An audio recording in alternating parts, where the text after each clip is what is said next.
Yo suelo decir que los derechos históricos serían los derechos de los muertos sobre los vivos, y no puede haber ninguna historia, y lo dice un historiador, que sea tan determinista sobre nosotros, que hipoteque nuestro presente y nuestro futuro. La historia no da derechos, los que dan derechos son las constituciones.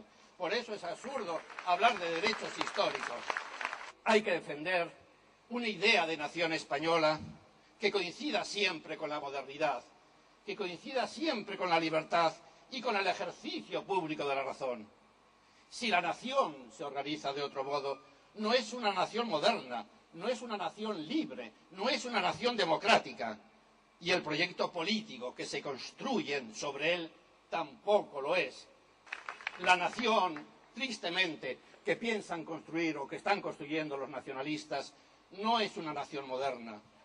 No es una nación fundada en la unión de individuos que se conocen y se reconocen, que se amparan en leyes, que conviven y no solo cohabitan ceñudamente. La nación que piensan construir no es la gran nación de ciudadanos que un día de 1812 soñaron los diputados de Cádiz, sino la romántica, integrista, mística, falseada y esencial que defienden los tradicionalistas, y no es el terrible determinismo de los derechos históricos, es decir, de la tierra y de los muertos. Este principio funerario y telúrico de pertenencia racial es lo opuesto a la modernidad constitucional que establece los derechos y libertades del ciudadano. El derecho que nace de la historia, efectivamente, puede haber un derecho que nace de la historia, pero ese derecho siempre será a crear un futuro, no el derecho tradicionalista a heredar un privilegio. Estamos aquí para proclamar la verdad de la historia, la que se opone a los totalitarismos, la que nos hace libres y resistentes. Es la historia en la que profesamos nosotros, los resistentes de esa patria de libertades basada siempre en la universalidad y en la razón.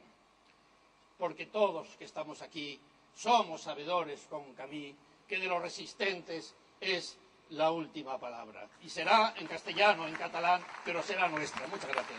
O en vez de estar, como algunos, por cierto, incluso que se denominan no nacionalistas, en el monumento a Rafael Casanova.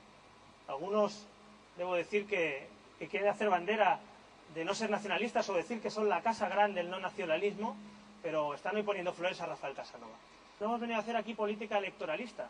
Seguramente si alguno quisiera ganar unos minutos de televisión, si quisiéramos pensar en eso, estaríamos hoy en el Parque de la Ciutadella sacando la cabeza a ver si salimos en la televisión o a ver si qué dicen de nosotros en Rafael Casanova, pero nuestro ideario, nuestros principios no nos permiten actuar de esa manera.